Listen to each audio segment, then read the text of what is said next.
Welcome to the Slop Farm. Enjoy the video. You're ready? Open Photos now and sign into your Apple ID so iCloud can sync. Connect your iPhone, camera, or SD card. Unlock and trust the MacBook Air when prompted. Click Import in the upper right and choose Import Selected or Import All. This transfers originals into Photos library. Do this now to avoid juggling files later. Once done, make sure Photos shows the count of imported items, and leave the device connected until import finishes. Interrupting can corrupt a transfer.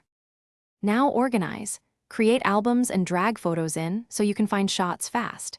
Use the Edit tab to crop, straighten, apply filters, and tweak exposure. Small edits make big differences.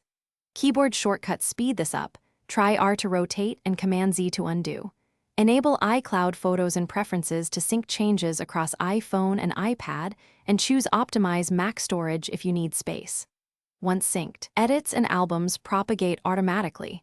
This saves time and keeps everything consistent. Finish by exporting or sharing. Use File right arrow export for originals or edited JPEG, pick Format and Quality, then save to a folder or external drive. Back up your Photos library with Time Machine or copy the Photos library package to an external disk for extra safety. If something goes wrong, import stuck or empty thumbnails. Quit Photos, restart your Mac, and confirm iCloud storage isn't full. If needed, repair the library by holding Option while launching Photos and follow the repair prompts.